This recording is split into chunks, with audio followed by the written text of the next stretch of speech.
got my phone during the event the other night.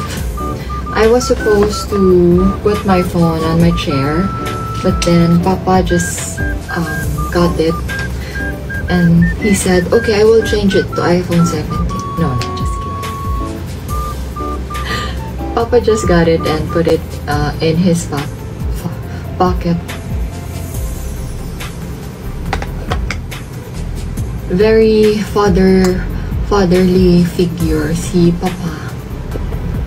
Kasi hawak-hawak ko yung phone ko. Takot kasi akong maiwan siya sa chair kasi baka mawala. Pero in fairness dito sa Thailand, para rin siyang Japan. Pag iniwan mo yung gamit mo dyan, mababalikan mo pa.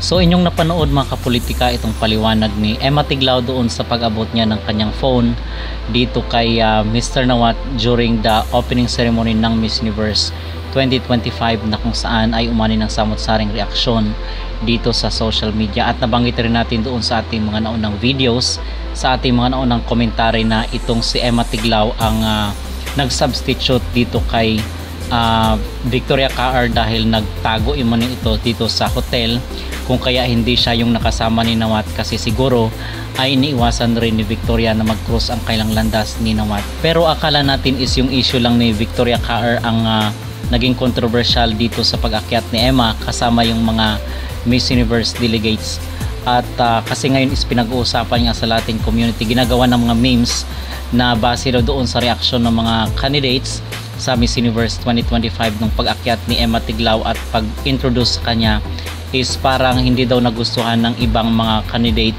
kasi aminin natin sa hindi mga kapolitika ay hindi lahat ng mga bansa ay okay dito sa Miss Grand International. Ang iba sa kanila is ayaw mo, especially itong pinapatinda dito sa online. So kung kaya nga 77 lang yung candidates or delegates ng MGI last itong mga nakaraang araw.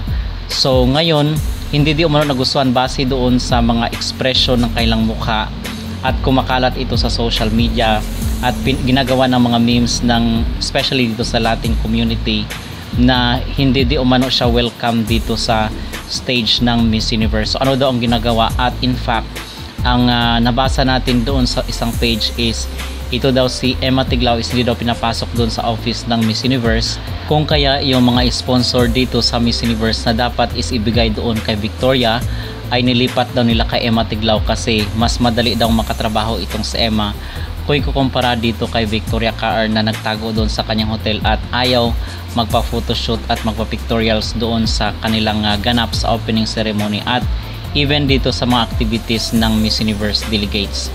So grabe ang mga drama mga kapolitika na hanggang dito kay Emma Tiglao is inaatake ngayon dito sa social media at ginagawa ng mga memes dito ng iba't ibang Latin community sa iba't ibang bansa. So tayo naman is supporter tayo ni Emma Tiglao at I believe na dapat nating ipagtanggol itong ating kababayan dito sa mga online attacks na nangyayari sa kanya, at hindi lang sa kanya kundi pati na rin kay Ate Sa Manalo. Kung kaya dapat na magkaisa ang mga Pilipino na ipagtanggol yung ating mga beauty queens sa international stage, dahil ngayon ay grabe ang inggit nila sa mga Filipina beauty queens dahil lagi tayong nananalo mga kapolitika sa mga beauty competition. So yun, I believe na ang pinakapunot dulo ng lahat ng pagkainggit at mga bitterness, mga pangbabash dito sa ating candidate, most especially sa mga international scene. So dahil nga sa isyong ito ay pinuri at pinagtanggol nitong si Teresa Chaibisut itong si Emma Tiglao sa kanyang eksena doon sa opening ceremony ng Miss Universe 2025. So nagpahayag siya at base dito sa transcription ng isang page, Emma's professionalism shines. Miss Teresa recounted an event where a sponsor invited the Miss Universe organization, MUO, and the reigning Queen Victoria into the VIP room. However, Queen Emma was reportedly blocked from entering by MUO security and instructed to wait outside. Despite this apparent snub, the sponsor ultimately chose Queen Emma, not Victoria, who declined for a product photo shoot. The reason? Emma was described as friendly and easy to work with, demonstrating professionalism and positive attitude that allowed her to get along well with everyone. So ito yung paliwanag ni Teresa Chay Bisut na kung saan is nagustuhan ng ating mga kababayan at pinusuan at umani ng reaksyon dito sa social media kung gaano lang pagpapahalaga ng Miss Grand International dito sa ating beauty queen. So hindi totoo na inaalila or ginagawang katulong yung mga kinukurnahan dito sa Miss Grand International. Piyasa nga ay gustong i-extend yung kanyang trabaho dito sa Miss Grand International Organization.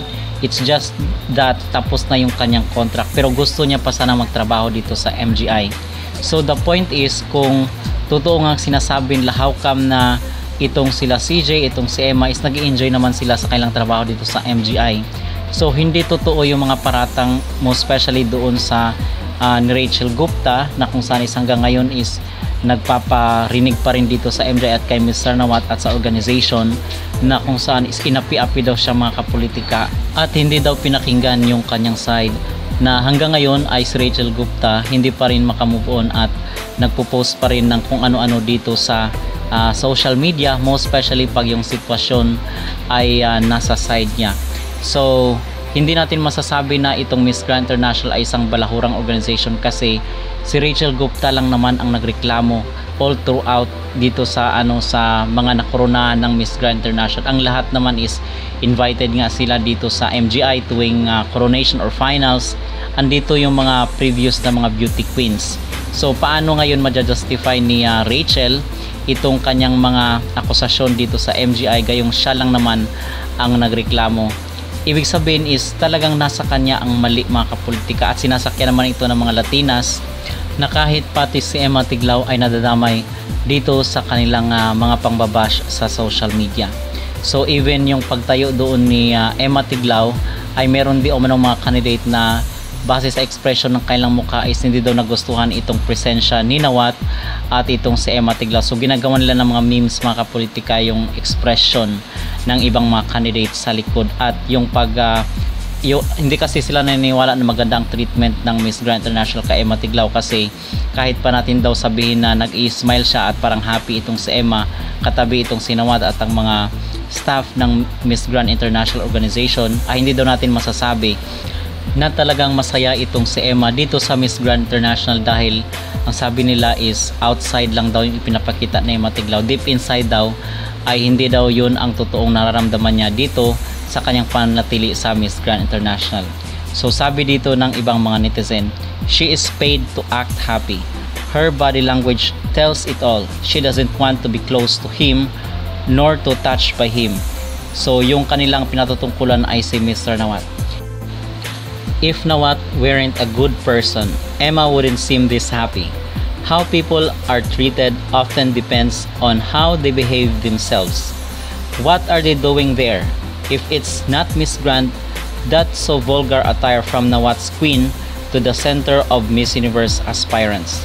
So naagawan di umano ng limelight itong mga Miss Universe delegates dito sa pagtapak ni Emma Tiglao sa Miss Universe stage. So ito yung mga hinanaing nila mga kapolitika at mga sentimiento ng mga Latinos at doon sa mga bansa na against kay Nawat. So at ngayon is todo depensa at nagkakaisa po ang mga Pilipino para depensahan si Emma Tiglao dito sa mga bashers dahil itong even si Mr. Nawat, even yung mga simpleng nagko-comment dito sa social media is nagre-reply po itong si Nawat. In fact doon sa isang grupo na nakita natin is nag-join itong si Nawat at tinitingnan, binabasa niya yung mga sentimiento at pulso ng mga Pilipino base dito sa mga kontrobersya at issue na kinakaharap niya sa Miss Universe. So natutuwa siya na maraming mga Pinoy nagtatanggol sa kanya dahil nga at nakalimutan na natin yung past na nangyari kasi it's time to move on na at magtrabaho na dito sa kanyang bagong queen na isang Pinay na si Emma Tiglao. So para sa akin is tama talaga na isang Pinay ang kinurunahan ni Mr. Nawat dahil kung isang Latina and then ganito yung maging sitwasyon ay hindi ko ma-imagine mga kapolitika anong mararamdaman ni Mr. Nawat dito sa mga pangyayaring ito sa Miss Universe 2025. Pero ngayon malinaw na suportado at talagang pinoprotektahan ng MGI at ng MGI organization personnel itong ating kababayan na si Emma Tiglao. So kung kayo po ang tatanungin mga kapolitika, ano po ang inyong mag-reaksyon dito sa pagdepensa at pagprotekta ng Miss Grand International Organization kay Emma? Mag-comment down below at huwag kalimutang mag-like at mag-subscribe na rin kayo para updated kayo sa ating mga latest issue.